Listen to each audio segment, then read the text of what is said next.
IO is a way to heal people up, especially through a maledict.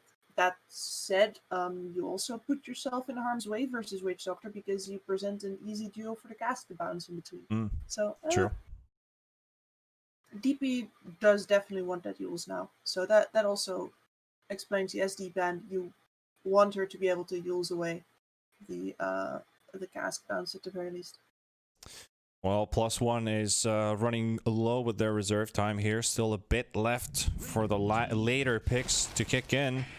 Ancient Apparition, good against the IO, and feels like a block pick in a sense as well, considering Quincy crew has a lot of options who could potentially lead into HP regeneration heroes. We already got the DP there and the IO, which are both affected by this.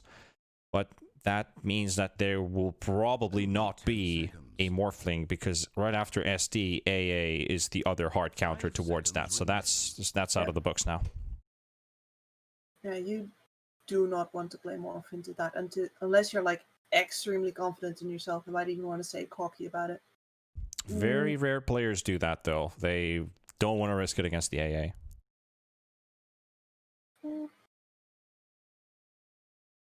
After the way they won that first game, would you risk it? Confidence or not, I mean, it's still a huge risk to go at. Yeah. My answer here would be it's breeding bad habits. Instead, a different type of tempo hero, Monkey King. Definitely a bit more stable. A lane counter towards the Centaur Warrunner. If you decide to pull it as a carry, for example, Centaur usually 1 or 3. So you have the MK to put against that. Also potential mid lane winner also in senses. What you want to go on this MK is, obviously you always want to get that Echo Saber. Everybody knows that. But not that many people realize that you're not the killing machine with the Echo Saber just yet. You're strong, okay? But I've seen too many games of Monkey Kings only having Echo Saber like 24 minutes in the game after winning their lane, after getting a few pickoffs, and then nothing. Lose the game. So you need to prioritize what the item build is going to look like, how you play your hero, how active you also work out, because it feels like in most games the MKs aren't doing enough. And PlusOne, when I respond with a bit of control and damage, Invoker has everything you need. Yep. They're kind of counting on the Death Prophet to go mid now, though. Invoker is definitely not a lane winner, but neither is the Death Prophet. Death Prophet a lot better at, holding a lane that is a bad matchup. Invoker, especially Quas Rex, almost never wins that lane. He just tries to sustain in it. So that Death Prophet would give him space to have a solid lane. And then what you get out of him is just that massive AoE control. And these people are going to be close together because that IO needs to stay tethered to the Death Prophet. That Monkey King needs to be in melee range of those two heroes and, be dealing his damage. What's going to be the ban? 3 seconds? Naga again. 9 and 2 seconds in reserve time for both teams. Might be a DNM targeted ban, actually, now that I think about it.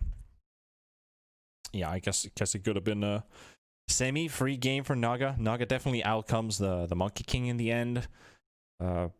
Reasonable threat against the Death Prophet too. I think that you have 2 big ultimates to work with, the Song and the Stampede. Setups for the Invoker AA. So I think that's also one reason that they want to ban is the Song setup that PlusOne could use and really make things bad for Quincy crew. And they decide to take the Morphling with the Ancient Apparition. That's a middle finger right in the face of Quincy crew, because I feel like you have the Earthshaker. We're going to turn into Earthshaker. We're going to take all the damage out of it. You have Monkey King. You're also a useful hero that I can morph myself into. And I just hope PlusOne lost all of their lanes in game 1. If they, well, top was pretty 50-50, I would say. Like that was probably the best lane that they had, but it wasn't a direct win because Yawar was enjoying his time. But Morphling, if you have a good lane, good luck. This could be your game, to be completely honest. Void Spirit from Quinn. Yeah, so there's a twist. You are not going to get a Death Prophet on mid, but it is a Void Spirit instead. Lelis on the Death Prophet. And then Abandon Invoker. So that's support Invoker, isn't it? Unless he wants to go mid, because the other options are that Xuan, who was playing Necrophos in game 1, would be playing a carry AA. So 3 AA maybe, mid AA maybe. Invoker could do the same thing. Centaur support, I don't know if that would be a thing. So support Invoker could work. But yeah, no, I imagine that it's going to be a mid Invoker then, and they're just switching up the roles here. Yeah, it could be. I mean, I think what they pulled off with his, he is the stand-in player after all for the team. So if they weren't too happy with his performance in the last game playing Jakiro, was it? Yeah. So if you get him a hero like Invoker, maybe he can be more efficient. We'll see what happens. Let the players prove themselves. Mm-hmm. Yeah, and this is definitely, you gotta play what you're comfortable with. So if he said, yo, that Jakiro was not my thing, and I can imagine he said that because that was a painful game, then this is something completely different. Oh, yeah. So, alright, let's go, Abandon. Show us. Show us what you're made of. He is going to go up against a Void Spirit, though. That's not... As I said before, Evoker is going to stay in most lanes. And he's going to have to watch out on level 6 of Quinn as well, just because it's very possible that Quinn's going to solo kill him then if he's not prepared. Oh, yeah. Well, definitely a better draft. Are you going to say Quincy, or are you going to say +1? It's... With how hard they were outclassed in the first game, I'm not going to go for +1. I can't do that. I like this draft slightly more, but still relies a lot on pressing your buttons right, and that's... Hey, that's Dota for you. Yeah. But you know what I mean. It's not a Viper. It's not... yeah, it's true. Just Viper. Talk about the old Wraith King. Yes. Just exactly. One button and go. Alright, this is the game for +1. If they can't pull it off here, Quincy crew will take a 2-0. They have their opportunity of getting their first tie point, their first map victory in the BTS Pro Series up till this point. So good luck to them. Quincy crew was very convincing in game 1. And also, before we actually jump into the action, what I wanted to mention here, well, let's see what Jawar is actually able to pull off here. Right click damage are kicking in. The stun's actually straight on top of Monkey King. Dropping pretty low. Might have to use his Jingoose next, but there's 4 heroes versus 2. They have the movement speed to get to safety, and a little pause in here as well. Is that... you might have noticed below the stream there's a banner that you might want to click and check out, because on a very positive cause, the Humane Society of the United States fighting against animal cruelty. A very important thing, because if there's anybody in there who loves animals, or overall if you're a dog person or a cat person, take a look at it and see if there's any way that you can contribute to the cause. So they're also sponsoring the event. They're making it possible for you guys to watch at home, to enjoy this tournament. So they are also helping us with the production and make sure that things keep on rolling. So take a look at that banner and see what you can do as well to join in the fight against animal cruelty. Game is resumed again, and Yoar gets to live. Oops. Scores in his own goal, eh? Ah. Yeah. That was SVG's It does goal. look like +1 is a little bit more relaxed now, with DNM just summoning some peppers in the top lane. Swan. Dead AA potentially, or okay, he could have maybe stunned a bit earlier, because now MK got the advantage to get that, and this Centaur is not going to enjoy his lane. SVG, great body blocks kicking in, and Witch Doctor has to intervene to make sure that his teammate doesn't fall, and now he's going to get slapped in the face. Get that baton in your face.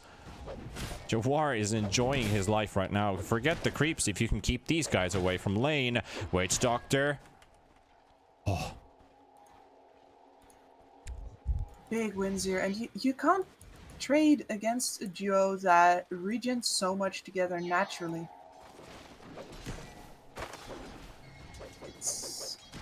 Witch Doctor's gonna stay in lane with only 70 HP, but maybe capable of sitting around and being able to trade a bit better. We haven't really talked about this mid matchup, so we have Quinn, a very talented Void Spirit player, and Abandon coming out of, I would say, nowhere. I don't know him at all, playing on the Invoker. I would say that currently he is also going nowhere, as he just got his first last hit, but Yep. right now he's like Quinn's showing him the ropes, shall we say?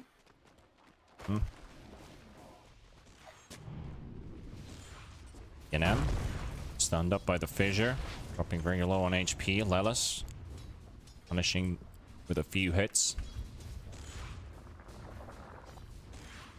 So still 10 seconds for another fissure to be up, and PlusOne is just trying to throw out these icy touches. It's not going to be enough there. Yoar again just has a free kill. Maybe a second one too. Jano's trying to kill the courier, but he's going to end up losing his life in here. So the animals live. See another day.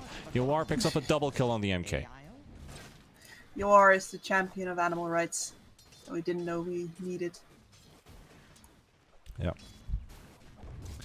Needed place. Invoker 2 last hits. Quinn 10 and 6 right now. The right click advantage here is it is huge. But Invoker's at least getting the levels, so if there's anything you can do with this lane is you accept your defeat, try and draw, try not to die. You are getting stunned up. The last hit those range creeps with your tornado. Yeah, that's one thing. Just stock yourself up with 7 clarities and just start spamming spells. ENM getting chased up. So a lot relies on this Morphling, and right now that Morph is not giving you enough HP in time. It's 100 HP and back under the tower. PlusOne will get us a courier kill, and his MSS's courier, but he does have his boots up on the Shaker. This lane can only get harder, but Morphling might be able to bounce up in a few levels. Just needs AA to be performing at a prime level. He just really wants at level 3. His morph is so slow right now that he can't keep up with the amount of damage it gets put out into him. Yep. Look at Bottom lane, MSS. Yoar, they're going once again. Boundless Strike connecting onto Witch. Witch Doctor trying to hide in the trees. Yoar can't find him in time. The nice stun from little juke. Jano. Really good jukes there from the Witch Doctor. And Jano's here for the body blocks, but it's not going to be enough. The IO will get the kill of the Monkey King. Doesn't. 13 HP.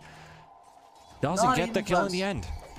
Not even close. Not even Calculated. close. And MSS. Lelis is trying to bodyguard him. Not going to be Got him. enough. PlusOne picks up a kill. An important kill as well for the Morphing lane.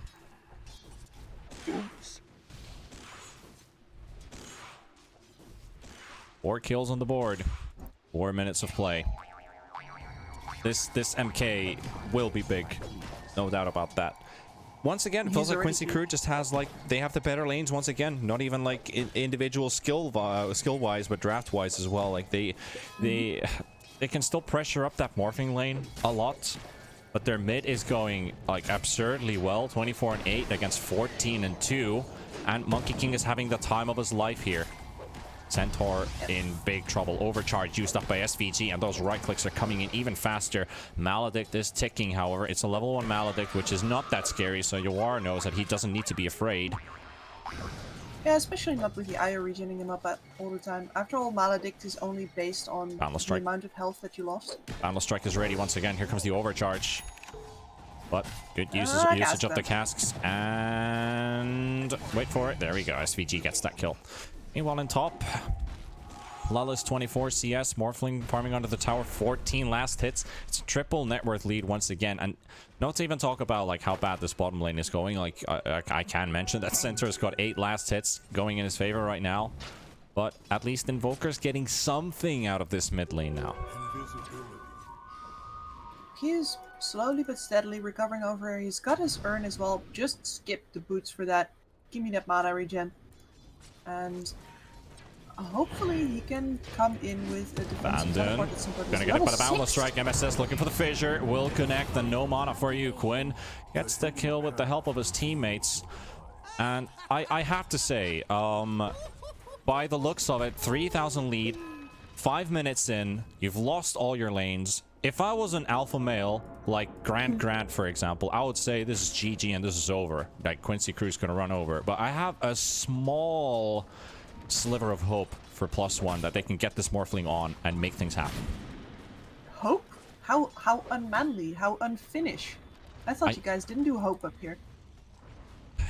You don't know the World War spirit that we had? Oh.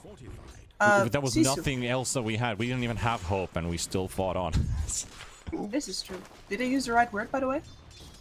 Maybe. As, I guess we had spirit more than hope. punished slightly, Well, but only slightly. Abandon and Wiz are able to keep MSS and Quinn away. Quinn, we're not gonna die to the Maledictics either. Morphling's getting a bit of CS for himself now. Monkey King being chased up, but once again, Jano just a bit too far away to get the stun out. Yawar is getting a bit of regen out. There we go. The Boundless Strike connects, but they still get it in the end. And now Witch Doctor wants to join the party. And MSS, they're like, what are you doing here? Casks are bouncing back and forth. One right click should do. There we have it. SVG. That's a two-man Maledict. Invoker, really good tornado into the EMP as well. SVG. Maledict should do it. Not even needed. We're trying to go for the deny, but Swan able to get that right click in and finish the job. Now, Jano chasing MSS. And space is being bought. So he will live. They give up the chase as well. And we'll let him go. Yeah, they just need to get themselves back into lane. Get CSing again, because Yawar is already back down there. And that's also... It's just little efficiency things. Lelis has an ult and would also like to take this mid tower over here. Abandon is pushed so far back, there is no way they can contest. Swan TPing in, Quinn looking for the Invoker, and once again Lelis is here too. The damage is out there and they take him down. Swan now in trouble. Been between three. Jano also dies, so that's three heroes gone at the same time from +1. So that's three guys out. 8 minutes in, 4,000 gold lead now.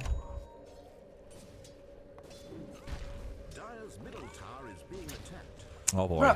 Rough like a dog. I mean, this is super bad. I don't know. What is Morphing looking like? Power Tread's gonna be a few minutes off, I guess. I don't know.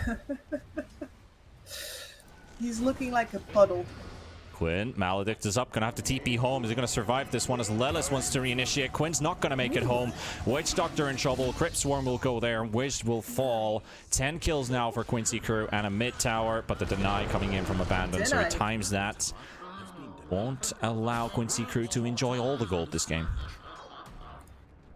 And these are the small plays that you gotta make. Witch Doctor getting a kill on Quinn there is absolutely huge, but then also that tower deny, if you know you're gonna lose all three of your outers, at least focus on getting those denies out so that the enemy doesn't snowball as fast off of the gold. Yep, and Monkey King, they've seen this entire rotation coming towards bottom. Abandon will throw in the tornado, but Yawar's already in safe distance from them. Meanwhile, MSS, ENM has the opportunity, maybe get a kill. Fissure dodges that one. Maledict is there as well, so MSS uses a salve to only momentarily save his life for a bit longer, but Swan now they're trying to get that Boundless Strike out, but he's just getting stunned up and he's standing still. Jano, can Jano get there in time? They will lose the AA, and Centaur, he is gonna miss this party. Now they're turning the chase around. Trying to go on the Centaur. Jawar is just going ham. Right behind him is the Invoker. Two-man stun. Really good turnaround with the Tornado coming in. Buying time for the Centaur to get out because Quinn is also there. And almost gets a courier kill. Invoker TPs away. Nice. And the way that they're playing this right now, with like these glimpses of individual skills shown, just make me wonder what could happen if this team had like 3 months to just focus on their laning stage. Uh-oh. Alright, well now they find the Centaur. Two-man stun. Once again, the TP coming in from the Morphling, trying to turn into an MK to get some stacks up for himself as well. The Boundless Strike will connect. Jawar's tanking the tower. That tier 2 tower we keep talking about it day after day, and it's just the same thing over and over again. The Tornado, he's faster than the Tornado, but he gets to the river as it connects. Oh, so that's like one unit gaming right there. Do you see this Morphling in the tree? That's one of the silliest things I've ever seen. Well, he doesn't have the mana to get out. He doesn't have a TP available, so this Morphling is stuck here. Suan right next to him as well. They're like, free AA. Okay, we'll take this. But what about this Morphling here in the streets? Wait for him. There we go. The Quelling Blade will coming. They will take it down. It's actually a Tango. He just eats the tree that he's on top, and they will kill off the Morphling.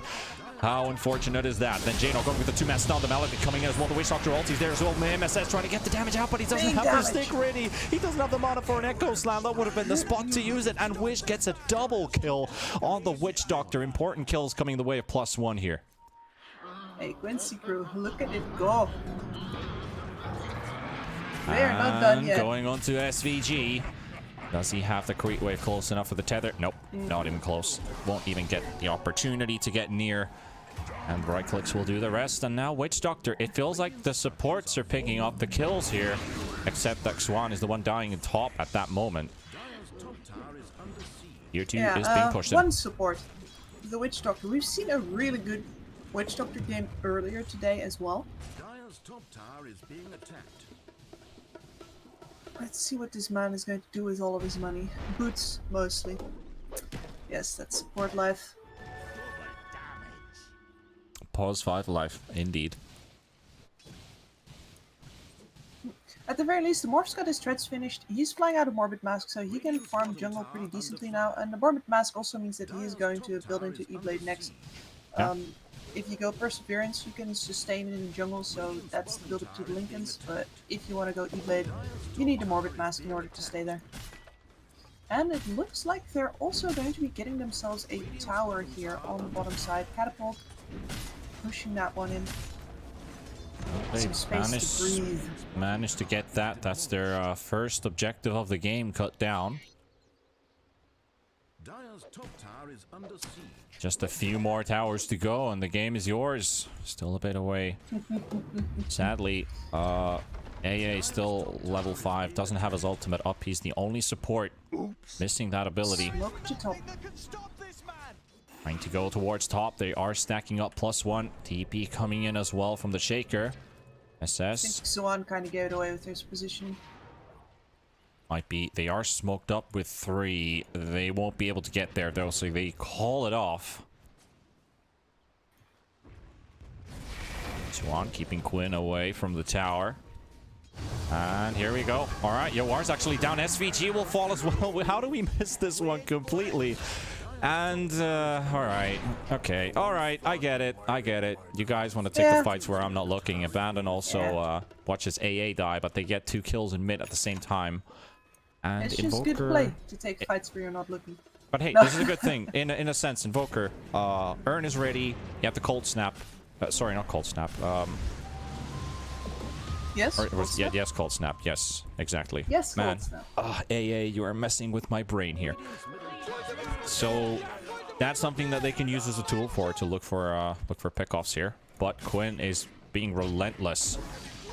No mercy. Jano gets the stun. Maledict is there. Wish. Cold Snap. Urn is there. Quinn can't dispel all of these. Stampede as well. Dropping very low. One more tick from the Maledict, but there's SVG just spamming those heals, the bottles, the overcharge, everything.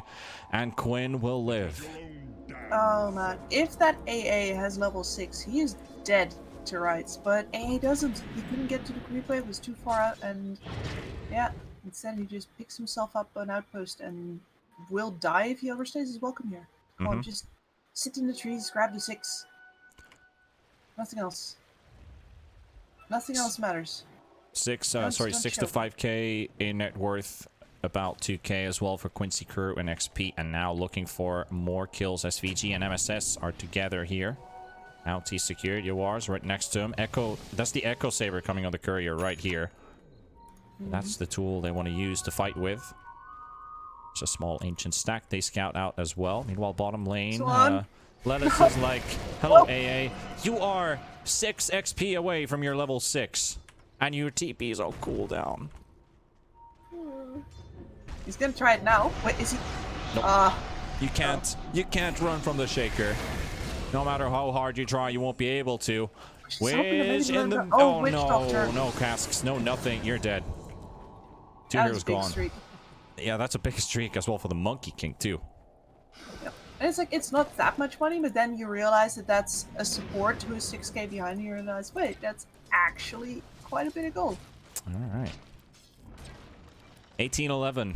You still think this graph that I hate to look at, 70 to 30% prediction for Quincy crew. I really don't want to use that. Abandon will be found on top as they rotate with the DP ultimate. Though they did use a level 1 DP ulti on this kill. You won't necessarily get to the tower in time. It's going to take Lelis back. And Jano. AA Blast is coming in as well. Could do a bit of damage. Dodged by Quinn. Jano pops the Stampede, tries to make out, but the Crypt Swarm will be there. Lelis will be thrown into the air. The Witch Doctor ulti doing a bit of damage on SVG. Lelis, the cast comes out of nowhere once again on Witch Doctor. He's the guy picking up all the kills here for +1. What a player. Yeah, this is where the supports are feasting. They usually you don't see this many kills going in their way, but Witch Doctor is a hero that's capable of getting them, especially with Maledict. Oh, interesting. Morphling has... I was looking at him because he's made his way up to the top of the last hit chart, but he went into a Yasha, and he's going Manta style next, so not an E-Blade either. He's just looking to stand there and actually live. Dispel a silence. Yep, meanwhile, bottom lane, MSS goes down. Abandon will go down to Yawar, and Suan will follow suit.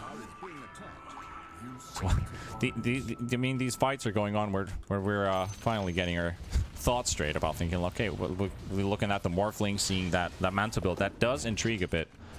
But it's not a bad idea, considering if you really want to go into that right-clicking Morphling build. Manta, I think, is one good piece towards it as well. Gives him also that slight edge to dispel the DP silence if he's not being beat up. But Jano, surrounded by so many heroes. The life gets sucked out of him by the DP, and Quinn deals the finishing blow. Witch Doctor was looking for a go AA Blast. Oh, that was... I could see what they were trying to get there. They got the Maledict Witch Doctor ulti, but they missed both of Witch Doctor's abilities. So that's the AA Blast only connecting, but that's the only thing that really happened there. Still 7,000 for Quincy crew.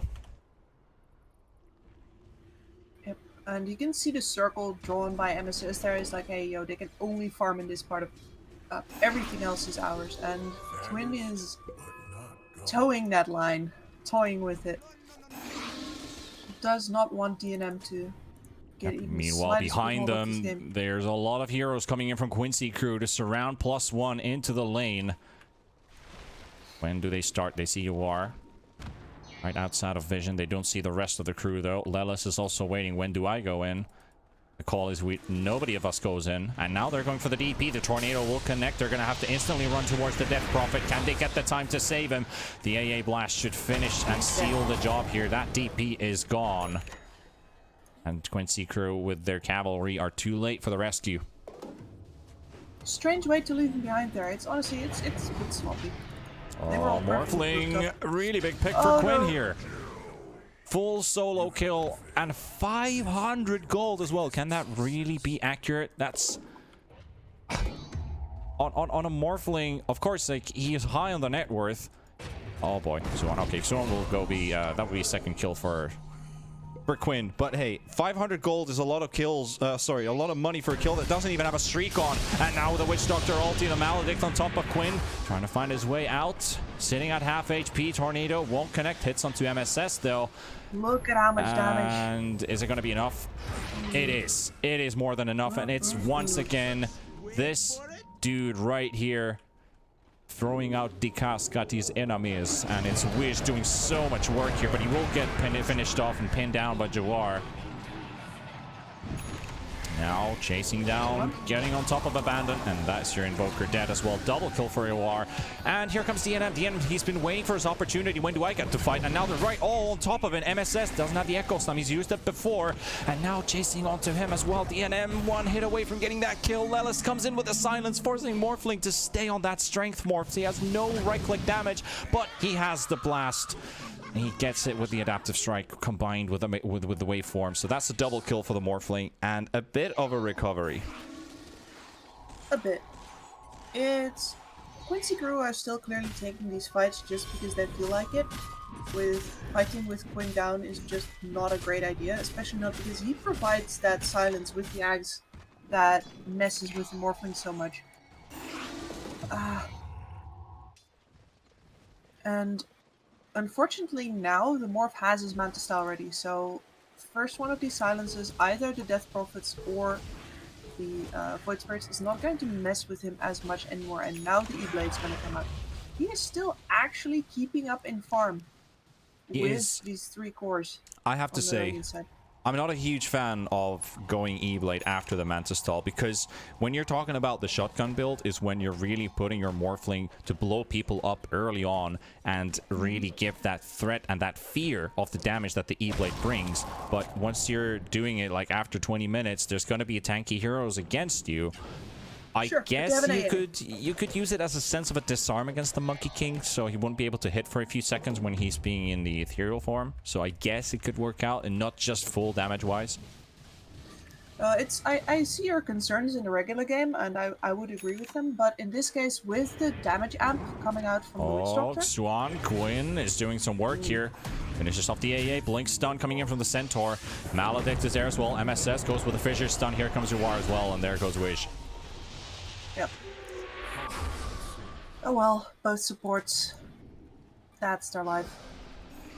What I was going to say anyway is, with the AA ult as well as with the Maledict, you have a lot of damage amplification and a lot of ways for that burst damage to pay off. And it's just important to... The point of the damage is to kill someone, like to get them down and get a number advantage. Abandon. And they can definitely still do that.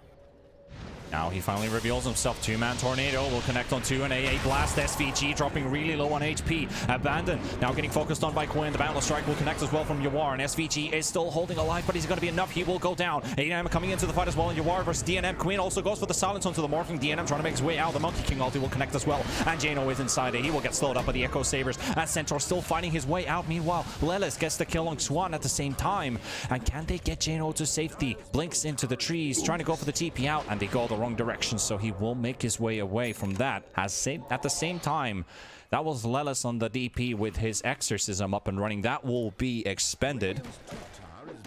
They were using that to take the Roshan, but thought better of it, got some kills. It is the end of their Roshan attempt for now, though. I think they could just go back and do it. Potentially could. It's a 5 versus 5 scenario again. SVG to grab the Vladimir so that they properly have enough sustain. It is risky to do Roshan up against an AA. Yep.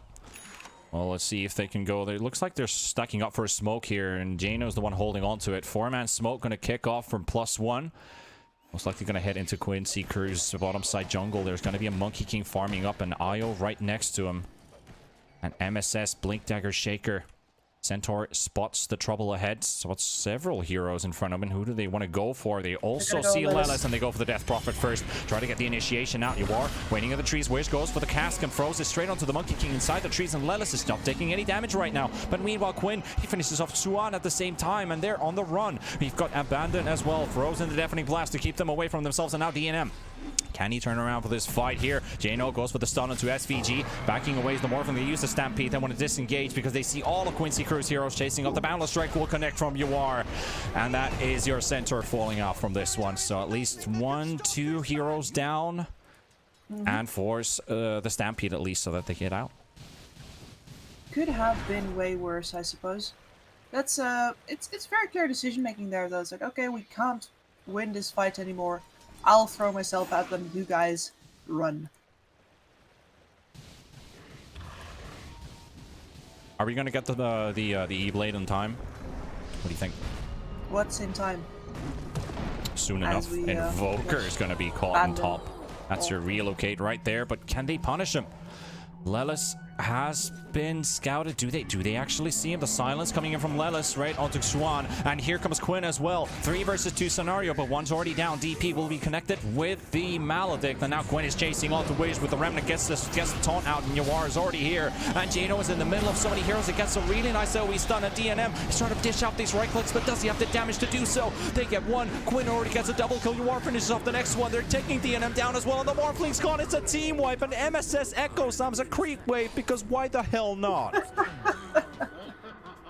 And I think that answers your question, because even though DNM merely has the money for that E-Blade, it feels like the juice is just running out on the side of +1. They are out of fuel. They've been trying to sustain this game for so long, and they keep getting their faces smashed into the concrete. It's got to stop at some point. That fight there was not a very logical fight to take at all, but they felt like doing something.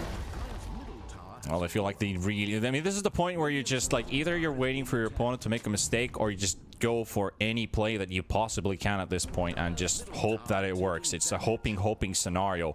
But Quincy crew gonna head to the Roche Pit, secure themselves the Aegis for the Monkey King. Lelis even drops out the Exorcism because they want to take this really quickly, and a smoke is coming from +1. They won't necessarily make it in time into the Roche Pit. You can see Roche's HP bar down to 3k, 2.5k. They need to go in right now if they go, but they are undermanned. It feels like there's only 2 guys going in towards it. AA blast into the pit. The Tornado buys a bit of time. The Exorcism's going to finish up the Roche kill. Yawar will take the Aegis as well. The kill going for the Radiant, and Jano will be the one taken down. He's too late for this one. Abandon will lose his life too, and Quincy crew are styling their way through this one. 2 kills again with the Aegis in their pocket. They don't even need to wait for Exorcism to come off cool, and it feels like they just want to go right now. They can go right now. I gotta say, Jano, that was this close. This close. Still a tad bit too late. You saw the AA blast going off. Is like, oh, if we could get there at the same time when the blast goes off. Was there right that second? Potential steal could have been there, but no. 40 to 19 on the scoreboard. 16k for Quincy crew. They've been in the lead since the very start of this match. I was losing my hope already 5 minutes in the game, and you know, I don't think it was uncalled for. ENM hiding in the trees. I don't think so either, but all of their eggs are in this DNM basket right now, and he is giving them a glimmer of hope. Abandon trying to get the Tornado. He's got backup coming in as well. Yawar, they could maybe potentially blow out that Aegis unless there's an IO to relocate you away. MSS coming in from the back. Sees a lot of people clustered up, but the Centaur, he dodges the stun really nicely with the Blink Dagger. Looking for the Fissure. Quinn, AA Blast is coming in as well, and there's the relocate. Yawar will be the target of it, but then again, they still have to know that there's an Aegis to go up against, which goes in with the ultimate. Does a bit of damage onto SVG and Quinn, but he's on the run. The Aegis will be popped as well. Deanna will be thrown into the air with the Morphling, and now Quinn taking the front line. They will throw the web out, but the Yules will be able to dodge that one. There's the Echo Sound coming from MSS, and the Boundless Strike right to follow up on top of that. That's 2 heroes gone, 3 heroes gone at the same time. Wage Abandon and XUAN are all out of play, and Lelis will continue the lone survivor as they also finish off Jano. He is the last guy to get out. Lelis has a Yules, but his teammates are a bit far away, so I don't think he can necessarily kill him on his own. That's 4,000 HP to try and chew through, but you have your Exorcism up, and Quincy crew could potentially start looking at ending the game here. Yep, still a little bit to go for that Ghost Scepter on the Morphling, and he's going to lose racks before he's got that. The Exorcism will be popped by Lelis, now focusing towards those mid racks. The tier 3 will be sieged up. He's going to be there all alone. The AA is the only one who has a buyback for +1. Nobody else there has a second opportunity. Now Invoker actually can't afford. Centaur's not that far off from his buyback either. But they won't go for this fight here.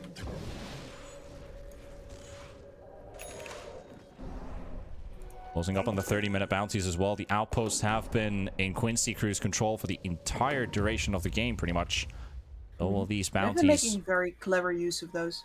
They have. To get their troops after or in before the global IO teleport. SS. It's a nice Witch Doctor that just walked into town. Here comes the relocate as well. A Blast will not connect. Maledict does, but that's going to be the end of Witch Doctor's tale if you work and catch him. But the Stampede coming in defensively. They're still chasing in the trees. At the same time, they managed to find themselves the AA. Swan is down. Jano chased onto the high ground by Quinn. Quinn holding onto that BKB. No need to use it here. Centaur is just like, well, what can I do here?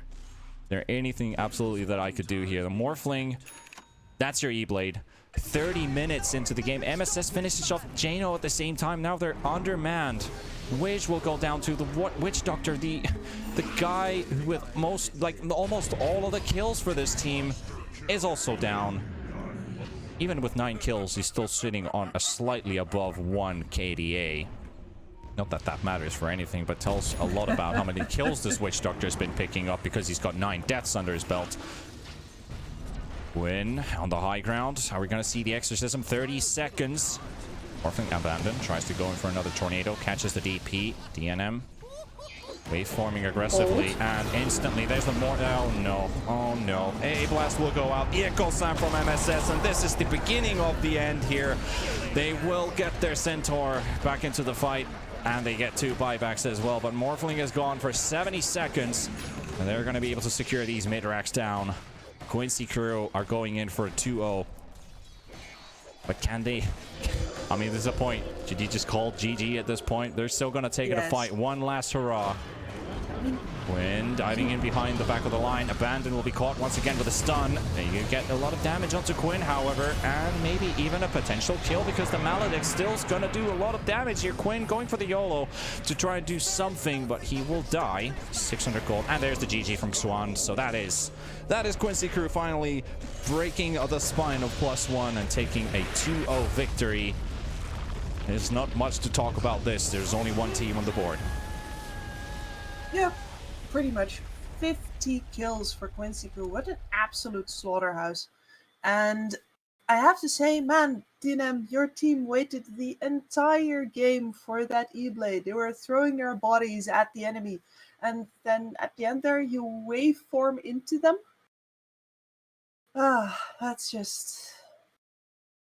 That's rough, dude. They didn't wait for that.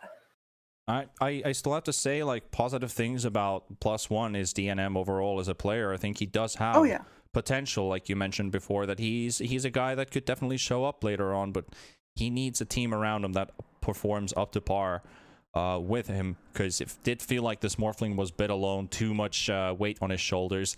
Obviously, Abandon also coming in as a stand-in player here for +1, so they will not get their first map victory. They still don't have even a series victory in this, so they will continue in that. And Quincy crew, with a clean 2-0 victory, means that Quincy crew will actually move in to tied 3rd place here with Business Associates, though they have 1 game played more than they do. And Business Associates, oh my god, Associates, in my finish, will be playing 2 series in a row right after this one. So I think it's a good time for us to call a little break, and we'll be back after that with Business Associates with Thunder Predator, the first one of our best of 2s, as we have 2 more to go. But we'll be back in a bit. See you in a tad.